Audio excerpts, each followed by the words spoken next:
All right, what is going on, everybody? So we are back on the Camaro here. So first things first is I wanted to get this fuel line situation dealt with because it is a push lock fitting. So if you don't have a push lock tool, you kind of have to buy one. So check this out. Okay, so as you can see, this is the push lock style fitting. AC units also use this. A lot of GM cars have this type of fuel line. So in order to get that off, there's actually 4 prongs inside here. So you have to push the prongs in with this pushed in, and it'll like actually come back off. So I picked up one of these here. Whoops. This is a fuel line quick disconnect kit. So there's just these little plastic rings that you snap on to the fuel line, and then it just kind of pops off. So let me get one off of here, and I'll show you how it works. Okay, so we're going to try the 5/8 one first. See if this works. It's a little difficult to do it one-handed, but let's see if I can do it. Popped it over.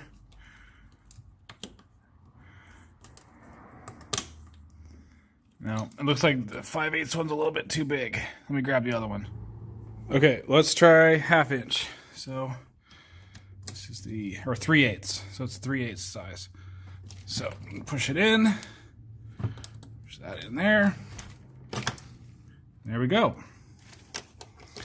So, try not to get fuel freaking everywhere, but yeah, damn it. Not much I can do about that.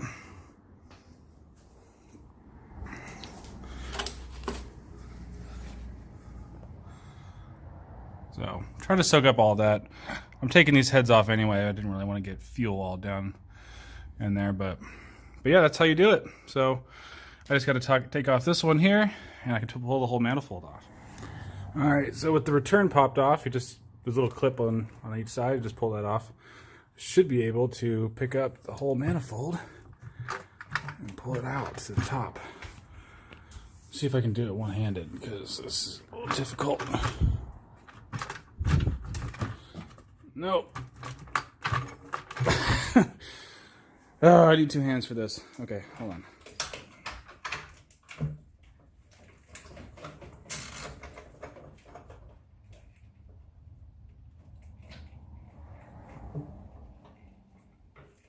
Oh, I forgot to unplug an injector.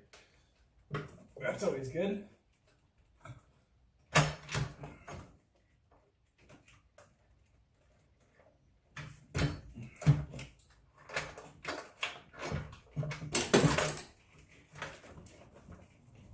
Vacuum line for the brake booster is stuck. The brake booster goes in the back of the manifold, so gotta get to it from back here. Okay, there it is. Took the whole thing off. Wow. Find a safe place to put this.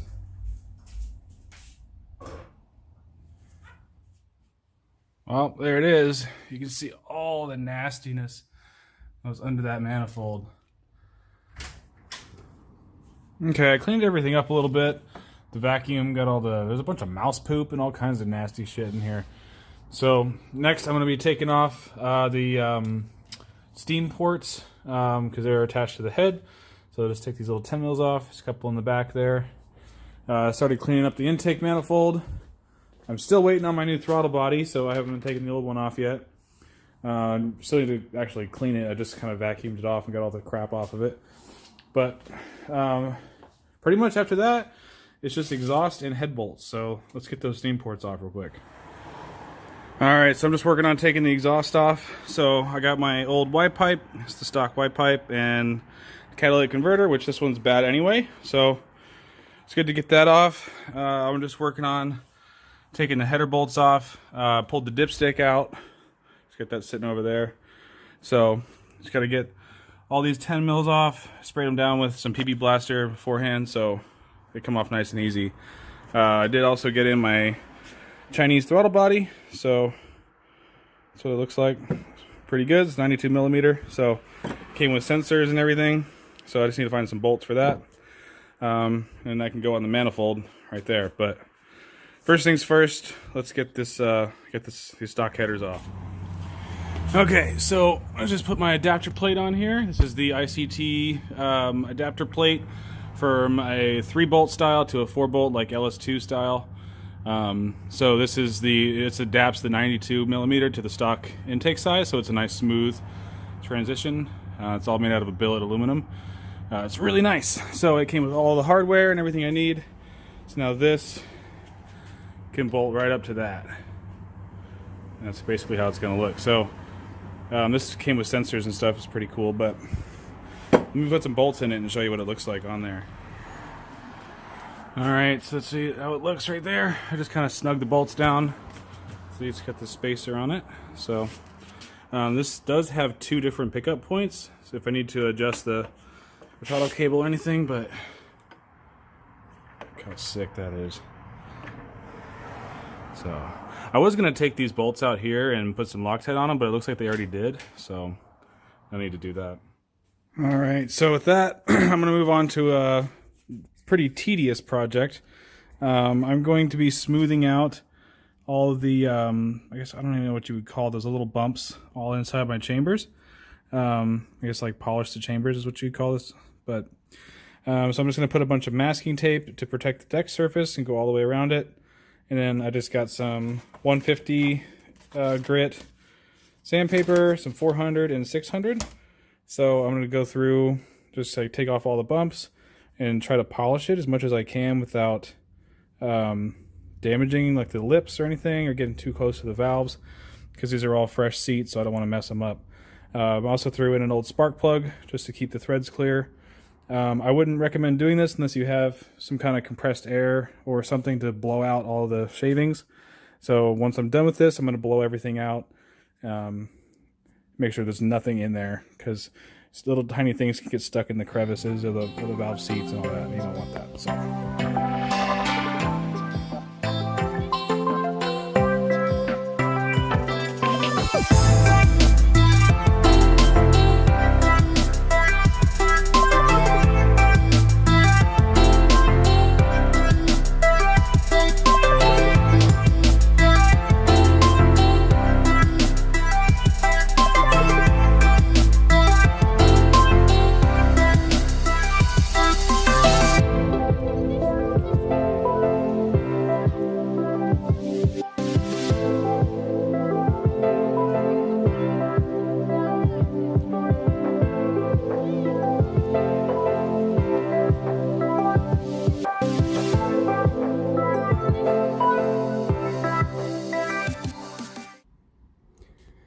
Okay, so that's basically what I'm looking for. I just want to smooth down all the little bumps. I'm not trying to get a mirror finish.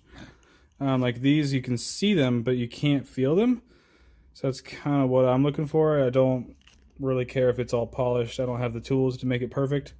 So, I mean, with sandpaper, it turned out pretty good. I just wanted to get all the little bumps off, as you can see, like what it used to look like versus that. I mean, that's pretty good. So really, the main reason I'm doing this is these little bumps can actually break off and cause pre-detonation if under higher compression. So if it was like a totally stock truck motor, it's obviously low compression, so that doesn't matter. But with this, it's going to be over 11-to-1 compression.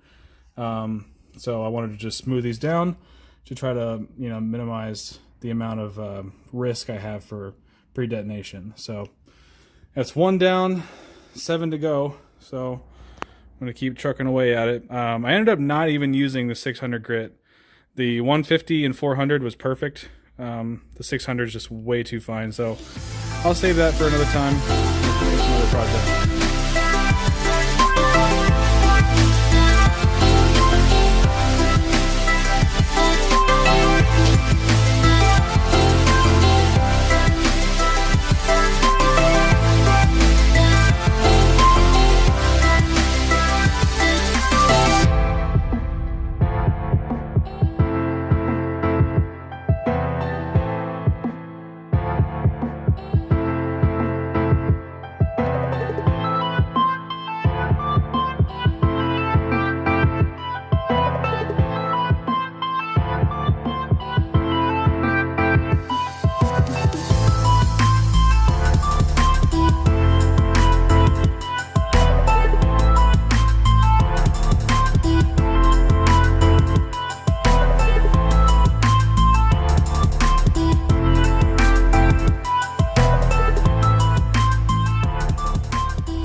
Okay, so this is where I'm going to leave it. I mean, I went over it a pretty good amount.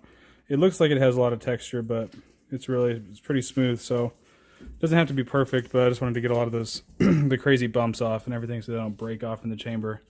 So it's one head down. I got to move on to the next one. But I'm not going to film that. Probably going to work on something else on the car. Still got to get the old heads off, so. Alright, so I'm working on taking the heads off. So I got all the rockers off. You just use an 8mm to take all those off. There is a grounding strap here in the back. That was a 15mm. That was a pain in the ass to get to. So yeah, I'm just working on taking off all the head bolts. These are all 15, these are 10. I'll just take them all off, and then I think I might have to pry it down here to actually get it to pop off, but we're gonna see how that goes.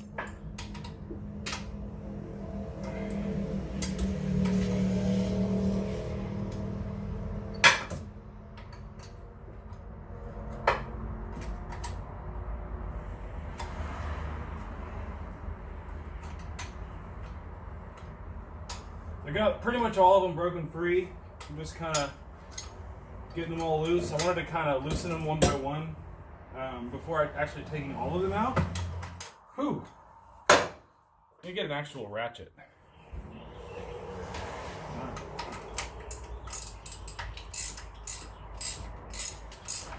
Much better.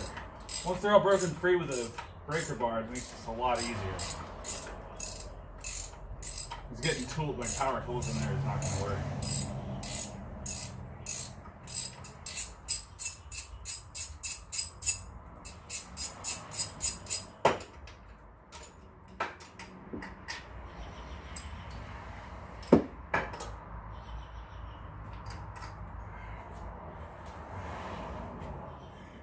All right, all the head bolts are off, so let's see if we can pull this bitch off.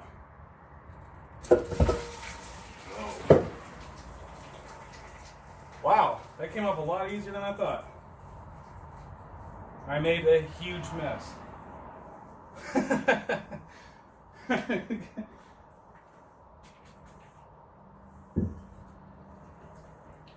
Wow, alright, well, let's do some cleanup now, because that shit went everywhere. Alright, so let's take a look at this. These are GM gaskets, so that pulled them off, but you can see this shit right here. See this? This stuff, this is why I do not run Dexcool anymore. This is caked on, you can see how it's orange? This is what happened to my last truck too. Dexcool just over time breaks down, and like, look at this shit. It just caked into the coolant galleys. Like, so that's why I don't like Dexcool. I changed my coolant like 4 times in 2 years before I changed over, because I had to do a bunch of water pump stuff and all that kind of stuff, and it still did this. So I don't care what anybody says about Dexcool, it is garbage. So screw Dexcool. But okay, so next we need to go in through here and scrape all this old composite crap off. I guess these did come with composite gaskets from the factory. This has had heads redone once before, but I mean it has a GM part number on it. But other than that, everything looks pretty good. There's no scoring on the cylinder walls or anything crazy.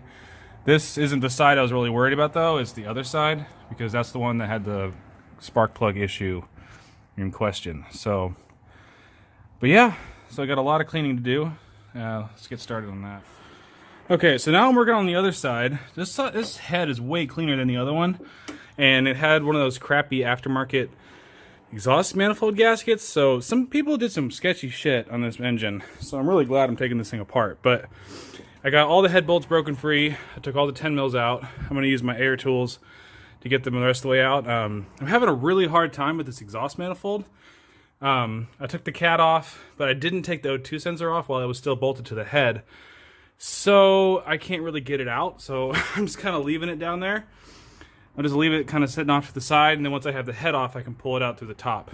But that seems to be the best way. That's how I'm going to put my new headers in too, is just put them in beforehand and kind of set them off to the side, and then put the heads on, and then I can kind of, put everything on together. But Getting all my head bolts all laid out here.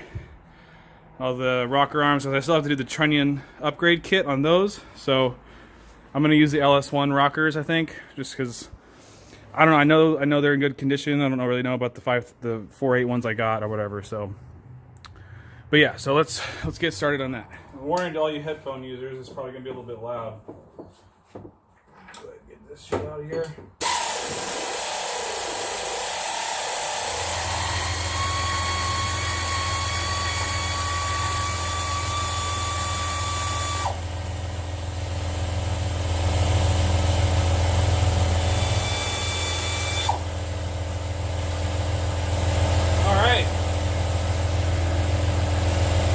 This thing is a lifesaver. A couple more. Pull these guys out. But so you can see they're pretty dirty. This is the worst one out of all of them. All the other ones are pretty clean, but this one's just got a bunch of dirt in the threads. So we'll clean this up. Probably reuse them. And coolant goes everywhere.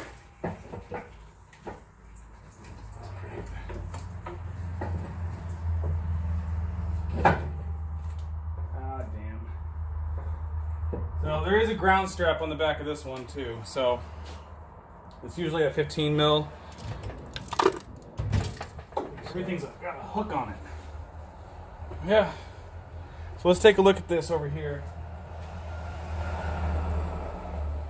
Okay, so yeah, I know I was talking about reselling these heads, but they are toast. This is the issue right here. You can see somebody put an insert in here, and it's cracked down the side here. So this is actually split off, and exhaust gas is getting past this here. So this whole thing, I don't know if you can see it wiggle, but the whole spark plug can wiggle in there. And so exhaust gas is just going right past it. So, yeah, so these are pretty toast. Yeah, look, a different brand. Somebody did one head on this frickin' thing.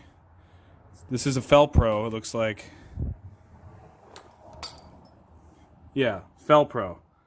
The other one was fucking OEM. So somebody did one head on this. What a joke. And they did a shitty job repairing that. So, God, what a mess. Alright, so I just went ahead and pulled all my lifters out. I'm keeping everything kind of in order. You know, passenger side, driver's side. You know, front, back. Even though I'm not reusing these lifters, I don't know, I'm just going to keep them in order so I can kind of inspect everything. But everything looks pretty healthy. I don't see any pitting or anything crazy in any of the lobes. But it's good to keep it all together. But everything looks pretty nice inside. I mean, except for the, you know, the gaskets being mismatched and all that. So next, I'm going to pull off the harmonic balancer. I got this harmonic balancer puller kit, so it's pretty cheap. Pull that off, and then I can get the timing plate and all that shit off, so I can pull the cam out. So I need to get that stock cam out of there. So.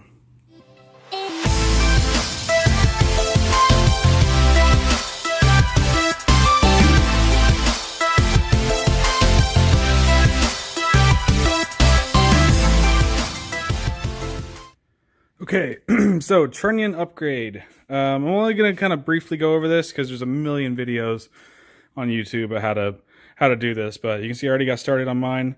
This is the kit I'm using. It's only about $100. That's the part number. It's the one everybody recommends. It comes with all the hardware, and these are the little washers you need to install it. But this is what they look like once you remove your original Trunion. It's the pile of old ones. I basically just put one up here in the vise, just kind of set it in here, and then I take a big old socket, 9/16 socket, and I just kind of put it on top of here, knock it out with a hammer, do all of them, get them all done, and then we're going to use the vise to basically crimp whatever you want to call it, press the new ones in using these washers.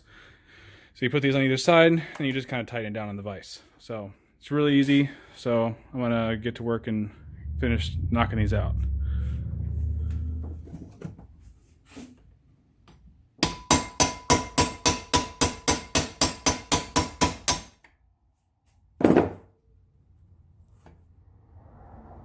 There we go. That's all there is to it. And that is the last one. Okay, real quick, I'm going to cover installing these. I just installed the first one. It's pretty easy. Just take them out of the box here. And so you need to take each end off because it won't fit in there otherwise. Just take each end off like that. Careful not to lose the roller bearings inside of there. So I had one come off already. Then we take your thing. You basically drop this inside. And then you put these on either end. And then you use your washers. Because these washers will actually... Here, if I can film this with one hand. But the washers actually fit over this.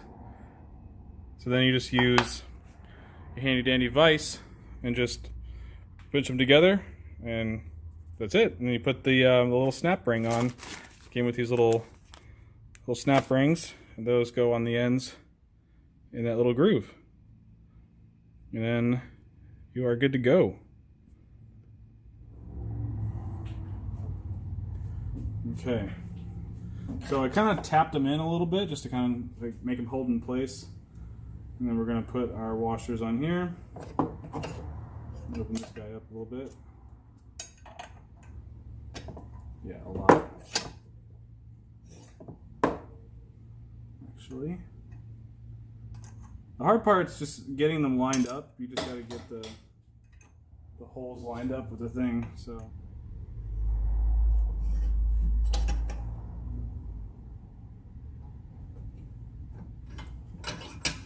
Nugs right in there. Take this off. And you take our little washers off, and it's all that's left is to just pop those little snap rings in, and you were good to go. Okay, I probably wouldn't recommend it, but I was able to get these snap rings on with my bare hands. It was a little difficult, but I didn't have snap ring pliers that are small enough, so I just kind of forced it on there with my fingers. But so that's what they look like, all completed. So now we can just bolt them back into the rails onto the new heads, and that's it. All right, so that's gonna do it for this episode, guys. So be sure to tune in next time so we can actually get the heads put on, set up all our valve train, make sure those push rods are the right length. And get this thing closer and closer to getting started. Still need to pull the trans out. Haven't done that yet. That's going to be its own episode, I think. So I want to thank you guys for watching. Make sure to like and subscribe, and we'll see you next time.